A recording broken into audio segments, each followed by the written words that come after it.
Tariff യുദ്ധത്തിൽ Donald ട്രംപിന് കനത്ത മറുപടിയുമായി കാനഡ.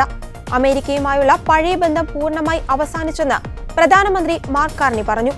സാമ്പത്തികമായും സൈനികമായും ഇനി അമേരിക്കയുമായി യാതൊരു സഹകരണവുമില്ല. അമേരിക്കൻ സാമ്പത്തിക വ്യവസ്ഥയ്ക്ക് പരമാവധി ആഘാതമേൽപ്പിക്കും വിധം എതിർ താരിഫുകൾ ചുമത്തുമെന്നും കാർണി പറഞ്ഞു. കാനഡയും അമേരിക്കയും തമ്മിലുള്ള ആഴത്തിലുള്ള സാമ്പത്തിക സുരക്ഷാ സൈനിക ബന്ധങ്ങളുടെ യുഗം അവസാനിച്ചുവെന്നായിരുന്നു കാർണിയുടെ വാക്കുകൾ. US പ്രസിഡന്റ് ഡൊണാൾഡ് ട്രംപ് വാഹനങ്ങൾക്ക് ഉയർന്ന താരിഫ് പ്രഖ്യാപിച്ചതിന് ശേഷമായിരുന്നു കാർണിയുടെ പ്രസ്താവന. അമേരിക്കയിലേക്കുള്ള വാഹന ഇറക്കുമതിക്ക് ട്രംപ് 25% ലേവി ഏർപ്പെടുത്തിയത് അടുത്ത ആഴ്ച മുതൽ പ്രാബല്യത്തിൽ വരും. കനേഡിയൻ ഓട്ടോ മേഖലയ്ക്ക് കനത്ത തിരിച്ചടിയാകുന്നതാണ് ട്രംപിന്റെ തീരുമാനം. ട്രംപിന്റെ പ്രഖ്യാപനത്തിന് ശേഷം ഏപ്രിൽ 28-ന് കാനഡയിൽ നടക്കാനിരിക്കുന്ന തെരഞ്ഞെടുപ്പിന് മുന്നോടിയായി കാർണി തന്റെ പ്രചരണം താൽക്കാലികമായി നിർത്തിവെച്ചു. അമേരിക്കയുമായുള്ള വ്യാപാര പ്രതിസന്ധി ചർച്ച ചെയ്യുന്നതിനായി ക്യാബിനറ്റ് അംഗങ്ങളുടെ യോഗത്തിനായി ഒട്ടാവയിലേക്ക് മടങ്ങി.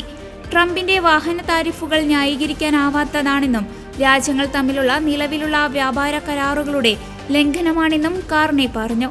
അമേരിക്കയുമായുള്ള ബന്ധം ട്രംപ് ശാശ്വതമായി മാറ്റിമറിച്ചെന്നും ഭാവിയിൽ എന്തെങ്കിലും വ്യാപാര കരാറുകൾ ഉണ്ടായാലും പിന്നോട്ടു പോകില്ലെന്നും അദ്ദേഹം പറഞ്ഞു. അതിനിടെ ഞായറാഴ്ചയായിരുന്നു മാർക്ക് കാർണി കാനഡയിൽ ദേശീയ തെരഞ്ഞെടുപ്പ് പ്രഖ്യാപിച്ചത്. പാർലമെന്റ് പിരിച്ചുവിട്ട് തെരഞ്ഞെടുപ്പിനെ നേരിടാനാണ് തീരുമാനിച്ചത്. നേരത്തെ ഇതുമായി ബന്ധപ്പെട്ട് ഗവർണർ ജനറലുമായി മാർക്ക് കാർണി കൂടിക്കാഴ്ച നടത്തിയിരുന്നു. ഏപ്രിൽ 28-നാണ് തെരഞ്ഞെടുപ്പ് നടക്കുക. ജസ്റ്റിൻ ട്രൂഡോയുടെ പിൻഗാമിയായി ചുമതലയേറ്റ് 2 ആഴ്ചയ്ക്കുള്ളിലാണ് തെരഞ്ഞെടുപ്പ് നടത്താൻ കാർണി തീരുമാനിച്ചിരിക്കുന്നത്.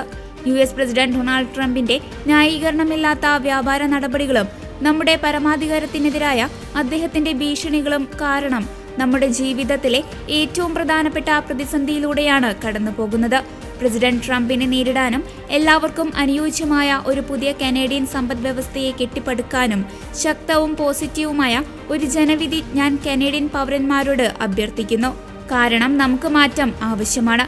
വലിയ മാറ്റം, ഒരു പോസിറ്റീവായ മാറ്റം ആവശ്യമാണെന്നും ഗവർണർ ജനറലുമായി നടത്തിയ കൂടിക്കാഴ്ചയ്ക്ക് ശേഷം ലിബറൽ പാർട്ടി നേതാവ് കൂടിയായ മാർക്ക് കാർണി ഒട്ടാവയിൽ മാധ്യമപ്രവർത്തകരോട് പറഞ്ഞത്.